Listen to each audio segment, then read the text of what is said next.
everyone. My name is Brittany, for those of you guys who don't know. So today we are going to be talking about some tips, or like I guess some things that I feel like is important for people to know when they're trying out to be a drum major. And I'm also going to talk about my experience as well.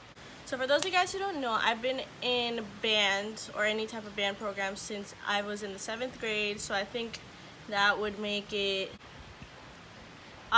so 8 years, and then this upcoming year will be the 9th, I believe. And I have been a drum major for one of those years, and I've also prepped to become a drum major for 2 additional years. So I do have a little bit of experience. I'm not a teacher though. I've never been to any drum major clinics, so all this is just based on my experience. I really wanted to start this series for a while now because I noticed a lot of the videos on YouTube are super old, or they're not as informative as they could be. It's going to be a series. I'm going to teach how to conduct, the basics, like any tips or advice or anything like that, so hopefully it can be of help to someone else. Because I know when I was trying out, I scoured the internet. I did not have money to attend a clinic or anything like that. It was just me and Google, and I had to scour. I had to look everywhere, and the information was not as helpful as it should have been. So I'm here to help someone else who's trying out and just give kind of the information that I've learned so far. So I was a drum major my senior year of high school, and it is probably one of the best experiences I've ever had. It's definitely something I would recommend to any student, college or high school person that is thinking about doing it. You should definitely go out for it. Even if you don't get it, you should definitely push yourself for it. So the first tip is preparation is key. So I'm talking about preparation from before your audition and even after. If you do get the job, it's a lot of preparation. So for me, I like to start preparing for my audition the season before I'm actually going out for it. So right now I'm about to start my 3rd cycle of preparing to be a drum major. So that means I'm not auditioning this year, but I'm auditioning next season, at the end of next year. So with that, you're gonna have to really try to put yourself out there. You're gonna have to try to get the attention of your band director, and I don't mean that in a like, oh, you have to pretend to be someone that you're not, because that's never the case. You really have to just put yourself out there. Like, if you see someone is struggling that needs help them out. If you see someone that doesn't know how to read a drill card, help them out. You just gotta kind of go that extra mile, and you gotta really put in that effort and make sure you're genuine about it. Like, you have to really want to help everyone around you, and then with you taking that initiative, your band director will start to notice and like file things away, because that's how they select anyone on their leadership. They try to pay attention to, when no one's looking, what are they doing, Second tip is that it is hard work. Do not go out for drum major if you are not going to put in the time and the effort, and you're not willing to put yourself out there for criticism and all that stuff. Because when I tell you it is hard, and it is probably one of the most stressful things you will go through, it will be, because man, when I tell you, it's crazy, right? But it's also very, very rewarding. Also, you need to just have in mind, you have to be really healthy. You're gonna be on your feet for hours during games, during practices. When everyone else is on a break, you're either doing something else that you can't get your own break. You know what I'm saying? Just like the band directors probably won't get a break during the whole, practice session.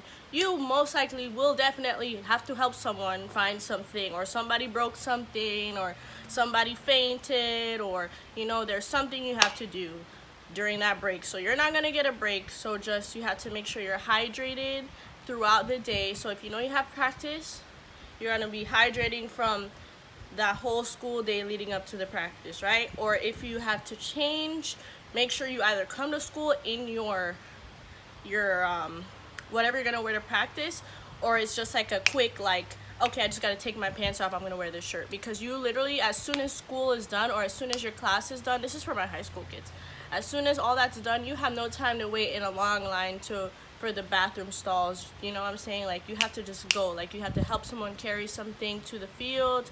So if you're in high school, you need to make sure you're prepped. Either you change last period into your workout clothes or your marching clothes, whatever your practice attire is, or you know what I'm saying, so that you can save that time from when school is done to when practice starts, because you definitely have something to do between like that hour or 40 minutes or whatever.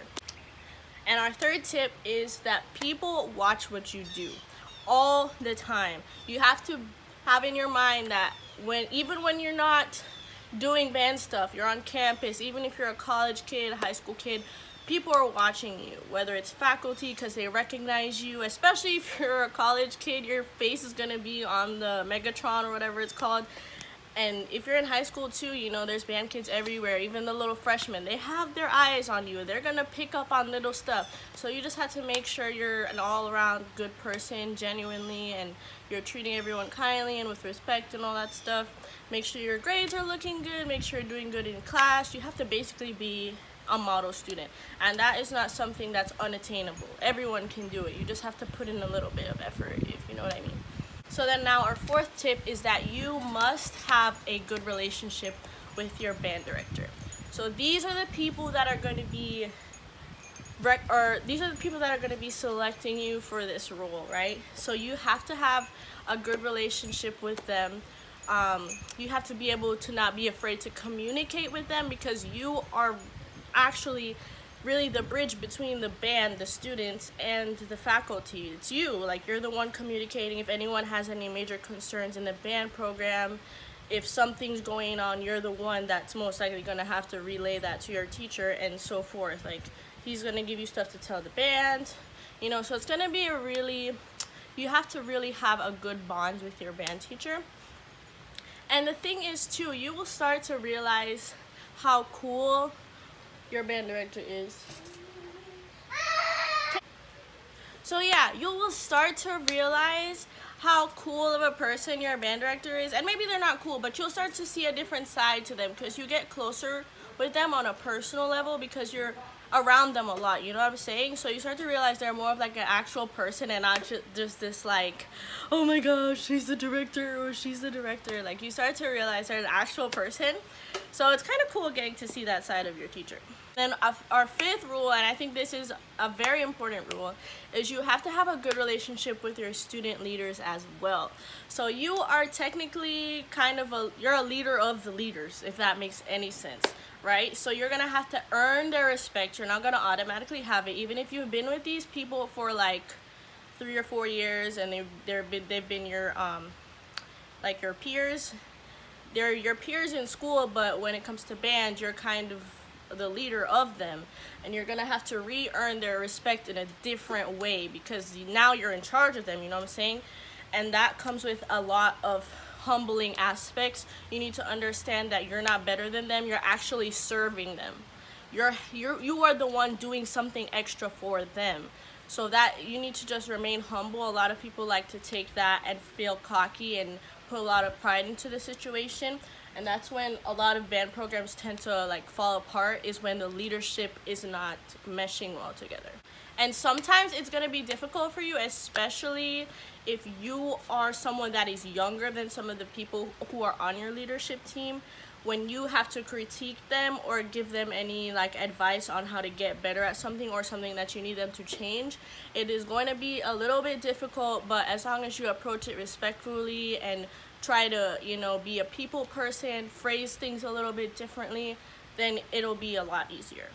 The sixth tip, or I guess trait, that a drum major usually has, and I say typically because this is not always the case, but they're usually very good public speakers, and they're very good at teaching things, and they're also very good listeners, which is very, very important. So you have to know how to talk to people very well, and usually you have to know how to talk to a large group of people at once, because you're ahead of the band. Sometimes you need to tell people to get set, or people to come back from their water break or anything like that. So you have to be a really good public speaker. And even if you're still kind of weak on it, it's fine, because as you're, you know, auditioning, and if you get it and you keep going throughout the season, you're gonna get better, you know what I'm saying? Now initially you don't have to be the best public speaker in the world, but you just have to have that in the back of your mind that you're going to have to public speak. So you just have to get comfortable with that, and then try to get better at it, you know. And then you also have to be a good listener. People are going to tell you things, maybe things you don't want to hear. People are going to say bad things about you sometimes, and maybe they do say bad things about you, but maybe it's they're trying to say that, okay, they don't like when people are angry or something like that, and you tend to be angry. So you need to say, okay, I need to approach each person differently, cater for each person's needs. And it's a lot, but you kind of have to do that in order to get the smoothest sailing ship possible. You talk to each person differently, if that makes sense. And a seventh thing is, a lot of people get this confused. They think that a drum major has to be the best player at their instrument or something like that, which is actually not the case. Like, as long as you... The reason why drum majors tend to be better at their instruments is because a director can see how dedicated you are to a program and to, you know, music in general, with how well you memorize your music. If you're in college, you have to memorize your music a lot, right? And if you are actually, you know, doing well at your part, if you're nailing your part, that means you put in a lot of effort. Usually you put in a lot of effort to get that part correct. So they're seeing, okay, this person is taking a lot of initiative learning their part, you know, so I can trust them with certain things, like, you know, being a drum major. So you don't have to be the best player in the world, but you do have to at least, you know, if he says to memorize measures 15 to 24 by tomorrow, have that nailed and ready to go, because that shows that you're really taking initiative and really care about what you're doing. Because obviously, if you're not doing what they're asking of you, then how can they expect to select you as a drum major? So the eighth rule is something I was not prepared for. You have to really know what football is about. Like, you have to know the rules. You have to know when your team's on defense, when they're on offense. You have to know, especially for high school, when you can and can't play, because in college they tell you, like, because it's a whole different ball game. There's dancers, there's ads, there's all these different things. So the people will come on the what's it called, I'm not really sure, I've never been a college drum major, but I just pay attention a lot. But they have these headsets and they'll be like, okay, the band will be on at 8 minutes on the clock, so you play something that's about a minute long. So then they'll tell you, okay, play something that's a minute long, it's gonna start at when the clock's on 8, right? So they kind of have it a little bit easier.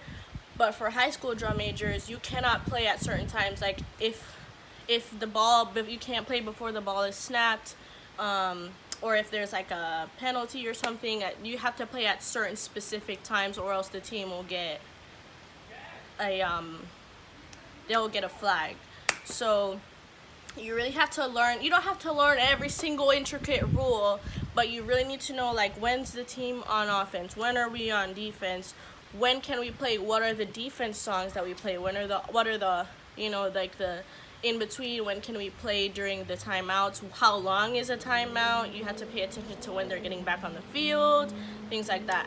And if your school has specific traditions, like you play this certain song at third quarter or something, you have to remember all that. Like, for me, I know we have this kickoff little thing that we do, so you gotta cue them for the kickoff, so you always have to be paying attention, being one step ahead. So my ninth I guess thing to know is that being a drum major is an amazing life experience. I don't think you can get something similar like this anywhere else, because you're a student leader that is in charge of anywhere from 100 to 300 people, and that is so crazy, and it's a lot of work, it's a lot of time, and it can be stressful, and it can put you down at times. But at the end of the day, like, it can definitely change your life significantly.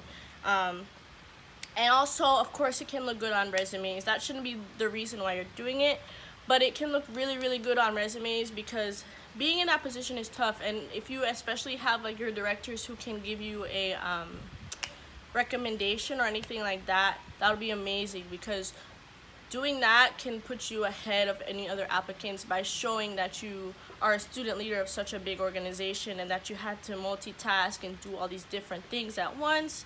So it's definitely a good learning experience. And then my 10th and final tip is that you have to love band, and you have to really, really love going out there and being with your friends, and at the end of the day, just enjoying yourself. You have to really, really appreciate taking part in something like that. And just remember, you have to be patient.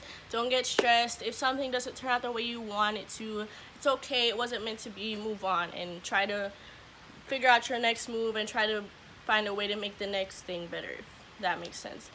So I hope this video was helpful to any of you future drum majors trying out. I'm gonna start doing conducting tutorials and how to get better at it, how to even start doing it if you've never done it before, and any other videos relating to conducting or being a drum major. So if you guys have any other questions or anything you want me to film, please don't forget to leave it in the comments, and don't forget to like and subscribe if you have found this video helpful in any way. I just want to say thank you so much for watching, and I will see you guys in the next one. Bye.